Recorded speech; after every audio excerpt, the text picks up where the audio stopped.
Dan Illman, Mike Beer, special coverage of a pick 4 at Laurel on Frank J. DeFrancis Memorial Dash Saturday. This sequence, 50-cent minimum bet, races 5 through 8. We kick things off with a $100,000 Laurel Dash, 6 furlongs on the turf.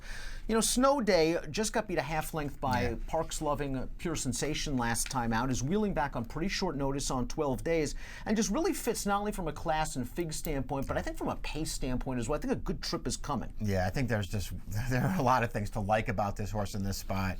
All 3 of his starts this year have been good. He's just a really nice fit in this race. I don't see it, personally, could never play this pick 4 and not use a horse like him. I'm not going to, just suggest that, he has to win this race and use only him, even though he might be the horse to beat. But he's definitely on my tickets.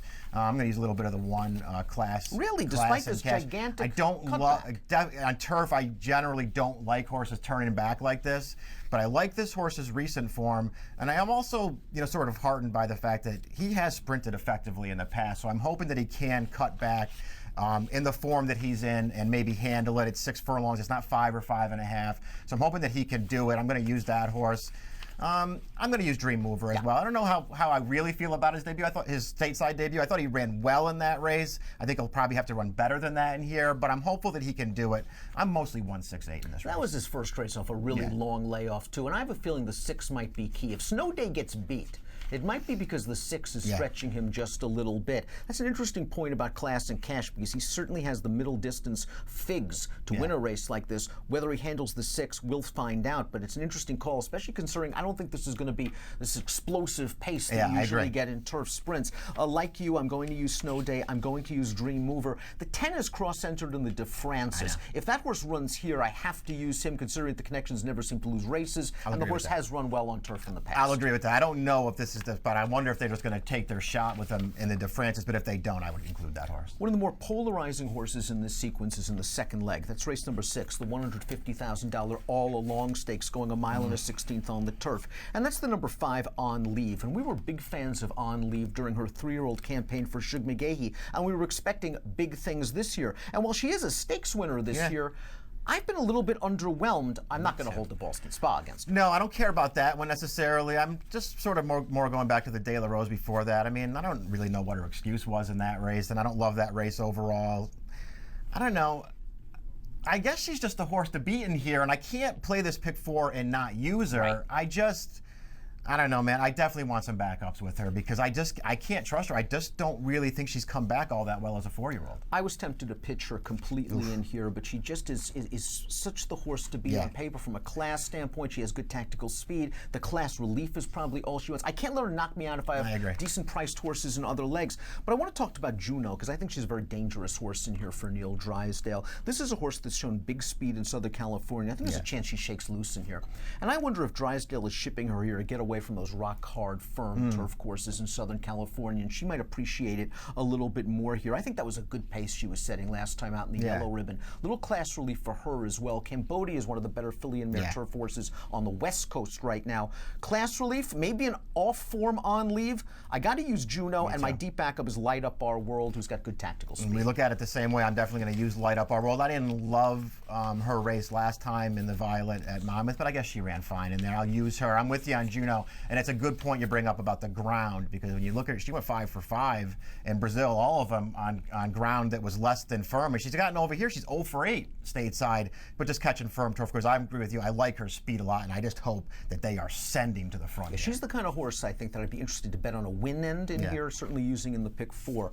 Race number 7 is the 3rd leg of the 50-cent minimum bet. Pick 4 at Laurel, races 5 through 8. It's the Sensible Lady Turf Dash. We're going 6 furlongs on the turf. Some very familiar names in here. I mean, Miss Ella is just a logical horse, it seems, every time she runs. Ginger and Rye was in explosive form at Saratoga. She has come back cracking as a 5-year-old. I guess you have to use both of those horses. Yeah, I don't see how you can play it and not use both of them. Ginger and Rye was tremendous in both of her starts at Saratoga. Now, she got a perfect trip last time when she won the Smart and Fancy, but she really ran through the stretch. That was a nice performance. I'm definitely going to use her. I'm not so sure she ran that much better than Miss Ella did in that race. I don't know why Miss Ella was so far out of it in there, but she actually ran really well too.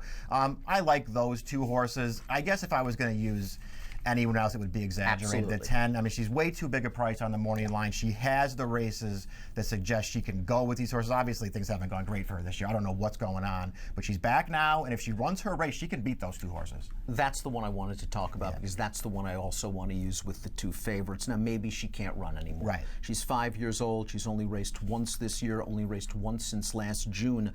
But you could argue she's a little bit dirtied up. Last time out, she's in against Lady Aurelia. Yeah. You know, some might say the best turf sprinter in North America right now, off of a long layoff. The race before that preceded the long layoff against the boys. Something must have happened to her physically in that race. The time before that, in against Lady Shipman, who was very, very good at that point. Right. When exaggerated is right. Right. She's pretty good, and I think she's going to get the jump on the two horses we talked about. I'm not sure we get the 12-1. I don't either. But at the pick, she's going to be a good price. I agree with that. I think she will be a good price. That's the other thing that you like about her is that she has speed, and both Ginger and Ryan and Miss Ella, not that they're, you know, sort of slow plotters, but they're going to be coming from off the pace. If she still has her speed, she could use it to her advantage in here. The Laurel Turf Cup is the anchor leg of this pick 4. It's a $100,000 race, race number 8 at 1.5 miles on the turf. Now, the number 6, Infinite Wisdom, has just been in super form for Brian Lynch. 2 starts back. Boy, Angel Arroyo just should have went on with it. He decided to rate to Muktazer, and Muktazer beat him ahead. It was a tough loss. It also kind of made the horse to beat in the John's Call when you knew Irad Ortiz was going to go, and that's what happened. What kind of horse is Infinite Wisdom? Is he a need-the-lead specialist that just benefited from the John's Call last time out, or is he just a horse that's gotten sharp as he stretched out? Yeah, I think it might be the latter. I just think he's gotten good for Brian Lynch. And the other thing is about his John's Call, and yeah, he had all the best of it in there. He got right to the front. He sort of controlled things as the favorite. But I felt like going into that race anyway, you had to be a little concerned about 1 mile and 5/8 for him. I wasn't sure if he wanted to go that far. He got the distance, so the 1.5 miles of this race really shouldn't bother you that much. I don't know, man. I just really like his recent form, and I have to use him, and I'm really interested to see what we get from the 3 here. Stateside debut for this horse for Arnaud Delacour does a great job. I mean, this horse is, I find nothing to quibble with his European form. He looks like a pretty good horse to me. My key in this race, though, is the 8-man at Tulin, and I know you're not a fan of this horse. I like him stretching out to this distance. He won his maiden at 11 furlongs way back in the day. He's come back as a gelding for Jimmy Toner this year, and he's been in pretty good form. I think last time out, that Hello Don Julio is a bit of an underrated animal. I agree. Manitulin's got figures, the distance is okay, and he's got that stalking ability. It's not like he's going to come from 100 lengths out of it. Infinite Wisdom, I'm a little bit concerned that if someone puts some heat on him early, he's not the same horse that finished as well in the John's Call Stakes. I do want to ask you quickly about a horse that was my very last throw out, which means he's probably going to win. Holiday Star. And that's Holiday Star. Second time off the extremely long layoff. We know distance is no problem for him when he can run. Yeah, it's true, and I feel like you just have to look at his last race at Saratoga and think he had to need that race. I mean, that was a very long layoff. He just sort of went evenly around there. I think he goes forward off of that race, and he's got the back races to do it. I think I would use him as a backup. Man, I don't know what to say about Manitou. I'm not a big fan of his. I hear what you're saying. He can win. I think he came back maybe a little bit better as a new gelding this year, but I don't love his last 2 races. Lots of stakes action on a really nice Saturday afternoon card of racing at Laurel. This pick 4 sequence races 5 through 8. Best of luck.